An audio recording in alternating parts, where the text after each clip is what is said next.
Soul Drinker, the most dangerous weapon in the galaxy. Chapter 1. The Legend of Soul Drinker on the Isolated Planet. Vandros, where towering mountains clawed at the skies and endless deserts stretched beyond the horizon, there existed a legend whispered among the ancient monasteries and hidden villages. The legend spoke of a sword forged not from metal, but from the very essence of life and death, a weapon known as Soul Drinker. Soul Drinker was said to be a blade of unimaginable power, forged in the heart of a dying star by an ancient order known as the Eldritch. The Eldritch were a race of mystics and warriors who had long since vanished from the galaxy, leaving behind only their ruins and enigmatic artifacts. Soul Drinker was their greatest creation, a weapon imbued with the ability to consume the souls of those it struck, trapping them within its dark, shimmering blade for eternity. The sword had been lost for millennia, its existence fading into myth and legend. But those who knew of its power feared that if it were ever found, it could bring untold destruction to the galaxy. The stories claimed that whoever wielded Soul Drinker would become unstoppable, their strength growing with every soul the blade consumed. But there was a price, a terrible curse that would drive its wielder to madness and despair as the voices of the damned echoed in their mind, slowly eroding their sanity. For centuries, Soul Drinker had remained hidden, its location known only to a few scattered across the galaxy. But fate has a way of bringing legends back to life, and soon the sword would find itself in the hands of one who sought its power. Chapter 2. The Awakening. In the depths of the ancient ruins of Archon Monastery, a group of treasure hunters led by the ambitious and cunning Caden Voss searched tirelessly. Caden was a man driven by a thirst for power and recognition. A former mercenary turned relic hunter, he had heard whispers of Soul Drinker's existence during his travels across the galaxy. The promise of ultimate power was too tempting to resist. The monastery was a crumbling fortress of stone and forgotten knowledge, its halls filled with traps and riddles designed to protect the secrets of the Eldritch. Caden and his team spent days navigating the treacherous corridors, evading ancient guardians and deciphering cryptic texts that pointed the way to the sword. Each step brought them closer to their goal, but also deeper into danger. Finally, in a hidden chamber beneath the monastery, they found it. The sword was embedded in a pedestal of obsidian, surrounded by faintly glowing runes. The blade itself seemed to pulse with a dark energy, its surface shifting and shimmering like a pool of liquid night. Caden could feel its power even before he touched it, a cold presence that seemed to reach out and grip his soul. Ignoring the warnings etched into the walls in an ancient language, Caden reached for the sword. As his fingers closed around the hilt, a surge of energy shot through him, and he felt an overwhelming sense of triumph.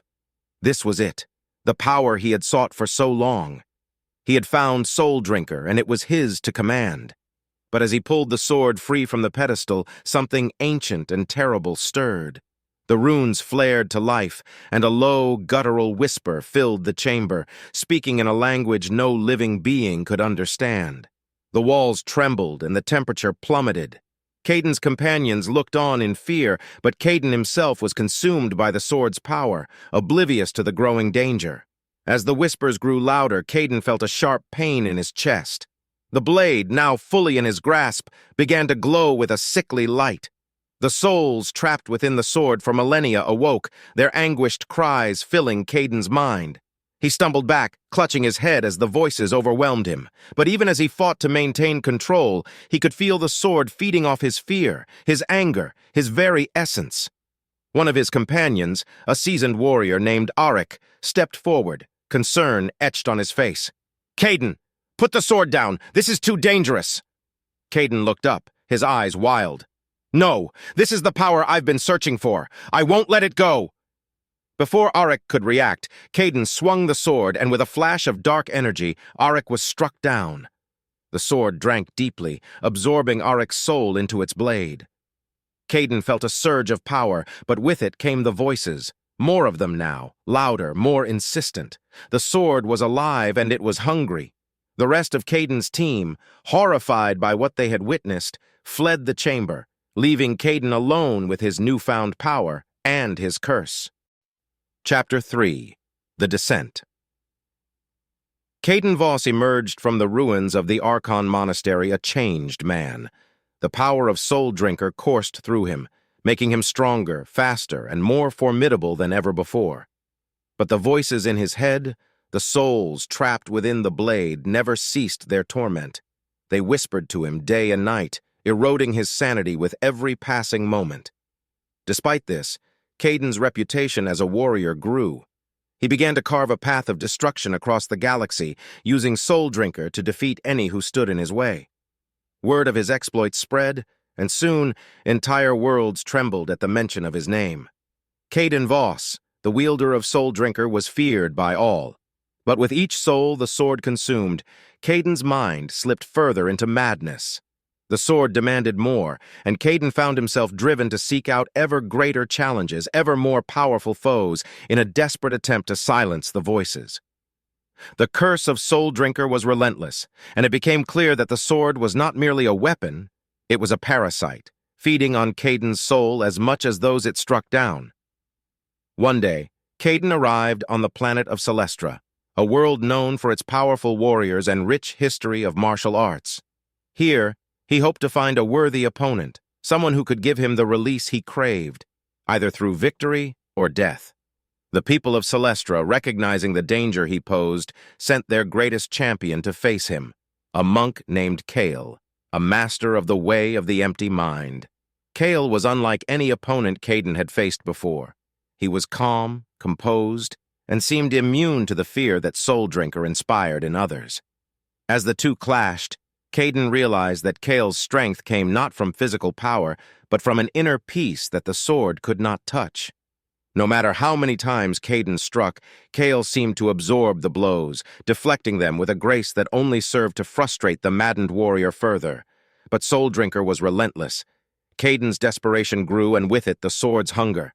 In a final, frenzied assault, Caden channeled all of the sword's dark energy into a single devastating strike. Kale, recognizing the threat, did not retreat but instead moved forward, allowing the blade to pierce his chest. Caden's eyes widened in shock, realizing too late that this was exactly what Kale had intended. The monk's soul was pure, untainted by fear or anger, and as Soul Drinker began to absorb it, the sword faltered. The dark energy within the blade recoiled, unable to corrupt Kale's essence. The voices in Caden's head screamed in agony, and for the first time, the sword seemed to resist its master's will. Kale smiled faintly as he looked into Caden's eyes. The sword feeds on darkness, on fear and hate, but it cannot consume what is pure. You will never find peace, Caden Voss, because you seek it in all the wrong places. With those words, Kale's soul escaped the blade's grasp, leaving Caden to stagger back in disbelief. The sword, deprived of its prey, seemed to weaken, its dark glow fading. Caden felt a moment of clarity, a brief respite from the voices that had tormented him for so long. But it was short-lived, and the hunger of the sword soon returned, more insatiable than ever. Realizing that he could never truly master Soul Drinker, Caden knew what he had to do. The sword was too dangerous to be wielded by anyone. It had to be destroyed. Chapter 4. The Final Sacrifice. Determined to end the curse of Soul Drinker once and for all, Caden Voss embarked on a journey to the only place where the sword could be destroyed, the Forge of Eternity, a mythical place said to lie at the center of the galaxy. The Forge was an ancient cosmic forge where the Eldritch had created their most powerful artifacts. It was there that Soul Drinker had been born, and it was there that it would meet its end. The journey to the Forge was fraught with danger. Caden faced countless challenges, both external and internal, as the sword's curse grew stronger with each passing day. The voices of the damned were relentless, clawing at his mind, urging him to turn back, to give in to the sword's power.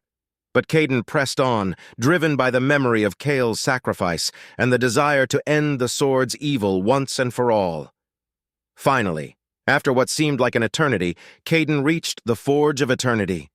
The forge was a vast cosmic furnace suspended in the heart of a dying star, its flames burning with a light that could only be described as otherworldly.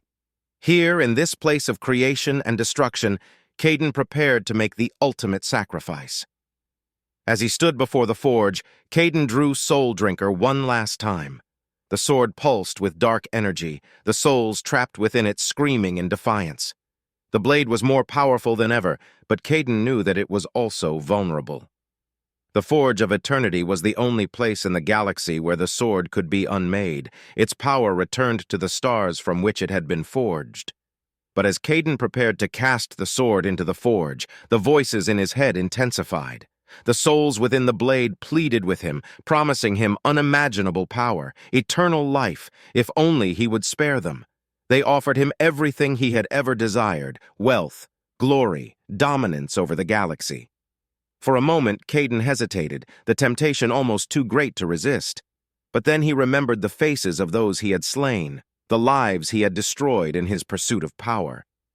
He remembered Kale's final words, the peace he had seen in the monk's eyes even as he faced death. And he knew that he could not let the sword continue its reign of terror. With a roar of defiance, Caden hurled Soul Drinker into the heart of the forge. The sword screamed as it was consumed by the flames, the dark energy within it dissipating into the ether. The voices in Caden's head faded, replaced by a profound silence that was almost deafening in its purity. As the sword was unmade, Caden felt a weight lift from his soul. The curse of Soul Drinker was broken, and the galaxy was free from its dark influence. But the cost had been great, and Caden knew that he could never undo the damage he had caused. Weary and broken, Caden Voss left the Forge of Eternity, his journey at an end.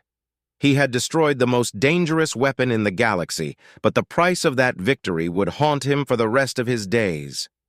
As he disappeared into the vastness of space, the legend of Soul Drinker faded into history, a cautionary tale of power, corruption, and the ultimate sacrifice. The sword was gone, but its memory would live on, a reminder that even the most powerful weapons could be defeated by the strength of the human spirit.